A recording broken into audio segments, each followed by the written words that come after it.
Whew, dang, I'm way late with this video. I've had it backlogged for a couple months, but I watched Deadpool and Wolverine the other day in July, but after seeing that absolute banger, I was in the Marvel mood and I wanted more. And you know, the playstyle of today's game may not be my usual, but I noticed Midnight Suns untouched in my library. I think I got it free from the Epic Games, like, free sale, who knows. I didn't even know it was there, but I saw it, I was in the Marvel mood, I saw Wolverine, and I saw Nolan North's Deadpool was in it, and I was sold. And I gave the little XCOM Marvel Alliance baby a try. Oh my gosh, I folded my paper. So yeah, as I said, the playstyle, not my usual type of game. Marvel Midnight Sun actually did turn me away from playing for the longest while. That's probably why I didn't even know it was in my library. But after playing it, I never thought I'd actually enjoy it so much. You know, things look good, they run smooth, there's a bunch of characters, locations, suits, and even a pretty good story to go along with it all that's pretty accurate to the comics with their own little twist on it. Gameplay-wise, though, things are almost like Baldur's Gate, Marvel Alliance, Magic the Gathering mixed together. You know, I actually felt like I was playing a visualized Magic the Gathering with Marvel characters. But along with that, all of those Marvel characters brought a lot of nostalgia while playing. As I said, it felt like a comic book game.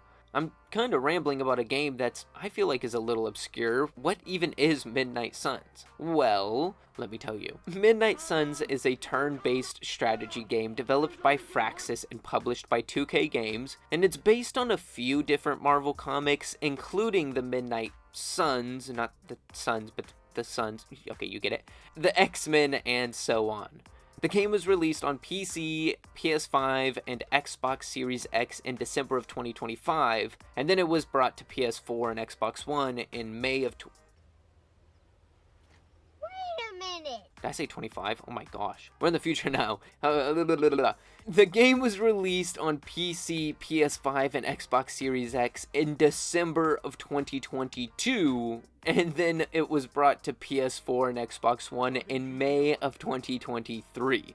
That's what I meant to say. There was also a Switch version though, but it was canceled as most next-gen games are going to Switch. I don't know, there's been a lot of games that get planned for Switch and just don't end up going to Switch. I've done a lot of videos where I say there was a Switch version, it was canceled, I don't know. But now that you know what Marvel Suns is, now that I've given you a quick little recap, let's get into the gameplay, how everything feels, what you're doing, and, you know, why I kind of was steered away from the game at the beginning.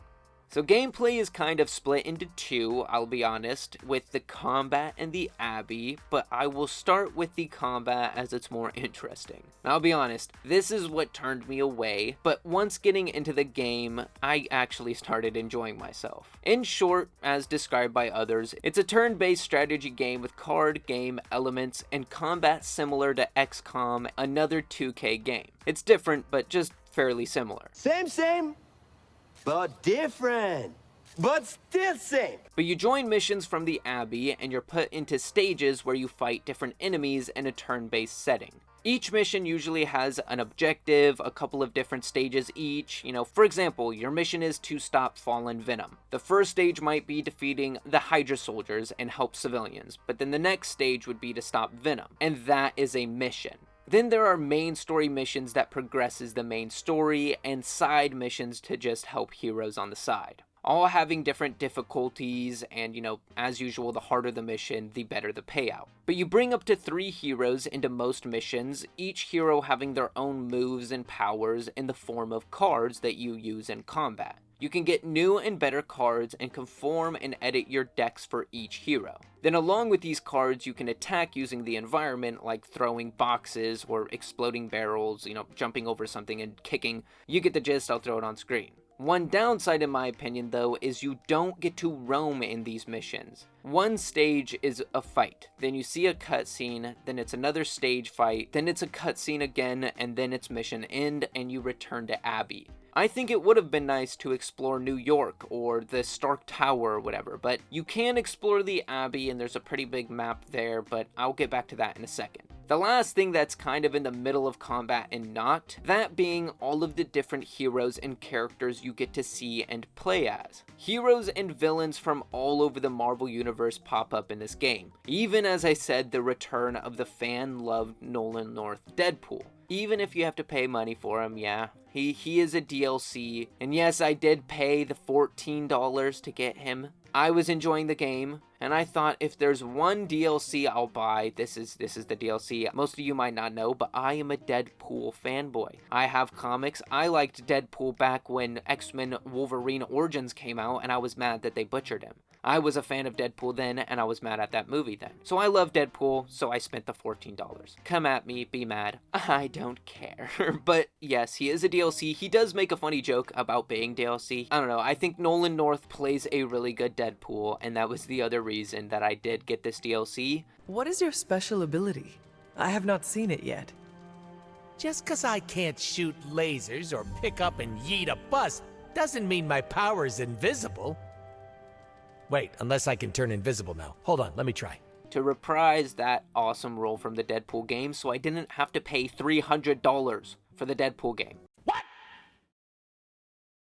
That is a ridiculous price for a game that is definitely not worth that much, but back on topic. Moving on now from combat and over to the Abbey, as I keep bringing up the Abbey. What is that? Well, the Abbey, and I keep saying the Abbey, and I'm gonna keep saying the Abbey, and it's getting annoying, I bet, but it is the in-between of combat and downtime, being the HQ that you return to in between missions. And here you get to walk around, explore the grounds. There's like a big forest in the back. You get to walk around the building, go through the forest. You can interact with your team, you can train, you can upgrade weapons and your skills here, such and so. Then every mission is like a day, so you go to sleep to start a new day, and then you initiate the missions here. In the sense of heroes, though, you can also have hangouts, which is like watching a movie or just talking to them, or you can invite them to a haven, which is some secluded spot in the Abbey area where you go and hang out. It's pretty much just also another hangout, but you can also help them with small tasks to increase your friendship level with them. There's a bunch of different dialogue and stuff. For example, there's like a birthday party that people are planning, and you can go talk to them and tell them that they're planning a surprise party, or you can keep helping the people plan the surprise party. And then there's things like the shop class or whatever, where you go help Ghost Rider fix up cars and stuff. The Abbey just has a bunch of side stuff that is not the actual combat in the game. But here you can also, as I said, level up your character. You can improve everything here,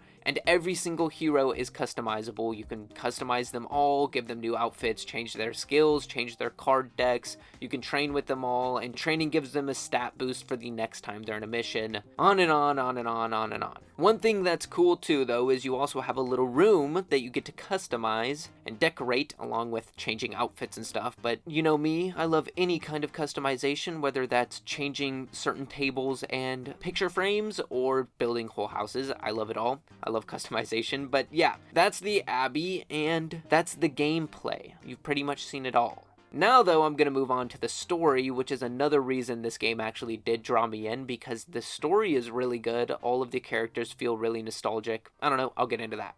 The basis of the story, though, is Hydra resurrects Lilith to bring havoc to the world. And the Midnight Suns are a group of heroes and mutants that have been waiting for this very moment, training up. You know, Doctor Strange steps in and does his necromancy magic, bringing the Hunter, your hero, back to life, the Hunter being Lilith's child and the only one who can and who has stopped her centuries ago.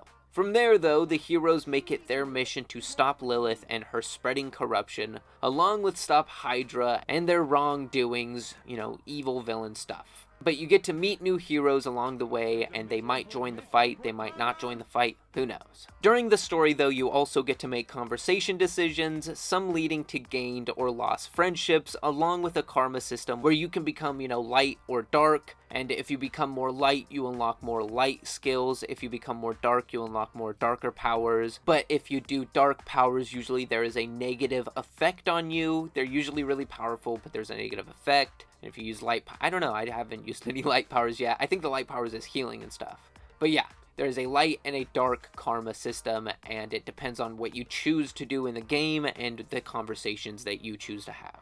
Well, the decisions you choose to make in conversations.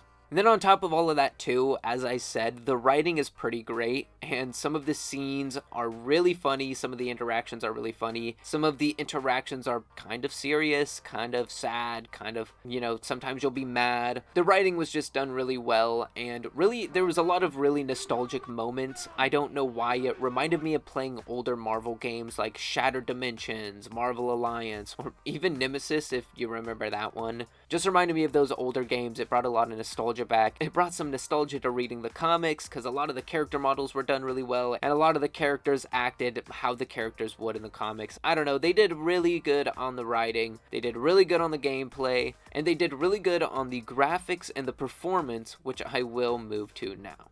So, to the graphics, I thought things looked pretty good for the most part. I will admit that some character models and animations are a little wacky, but the locations and scenery are all really highly detailed and actually look fantastic. Then on top of that, all of the outfits, super suits, as I said, those look great. They look right out of the comics with their own twist, but with so many people, there are so many different outfits, so many different color combos, and they all just look great. Things are really detailed. In the Abbey, things actually look pretty good too, roaming around the forest. There's really good lighting, the sound is pretty good. It looks how it looks. I say it all the time, you guys can look at the screen for yourself and see how it looks. You make your own determination. But over to the performance, honestly, I said it's good, but I didn't expect the game to be so taxing. Yeah, things do look good, but I guess all the detail and stuff caused the game to max things out. It won't stutter or run bad, but it will be lacking a little bit of frames if your PC is not strong enough to handle it, or if you're running it on a PS4 or Xbox One.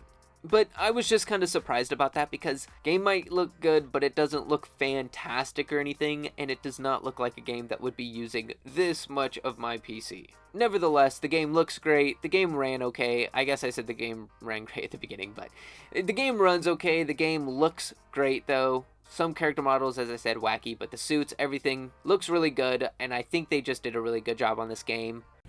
Impressive.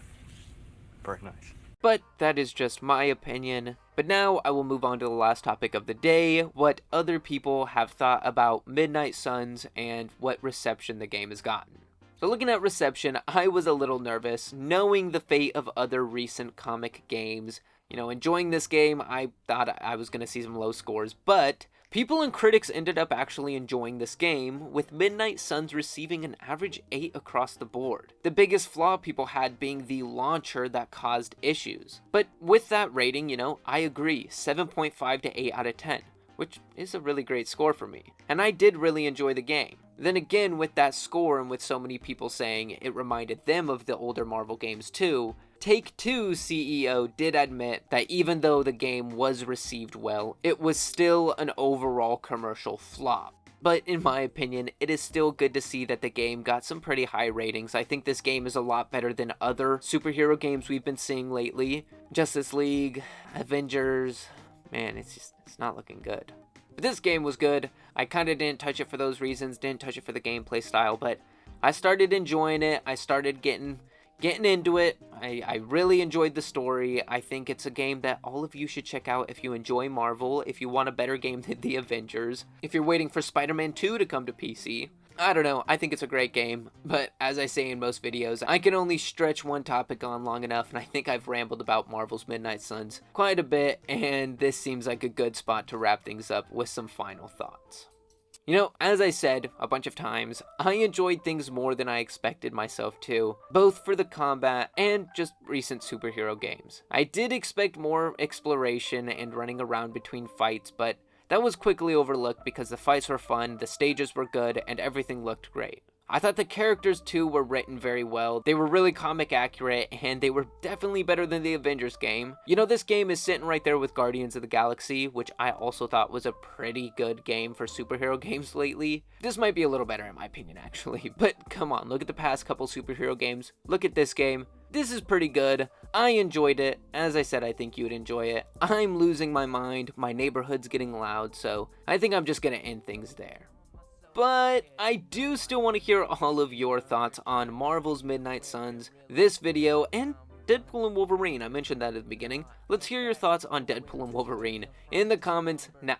And if you enjoyed this video and you want to see more, why not slap it with a like and hit that subscribe button now to stay up to date on everything to come. And if you want to support more videos like this, get videos up to a day early, and get your name at the end of future videos, check out a membership to the channel now by pressing that little join button below. And lastly, head over to Billy the Whip on any music platform now if you heard any music in this video that you enjoyed. If you want to hear any of my own home-cooked jams, they might not be that good, but hey, it is me. And with us here, thank you all so much for watching this video. It might be a little longer, it might be a little all over the place, and I'm sorry, but thank you all so much. You all deserve the best day you can possibly have. Eyes glowing like a ronin, tossing out checks, I'm overthrowing. It lasts forever, my spit ongoing. Old tracks, I'm loathing.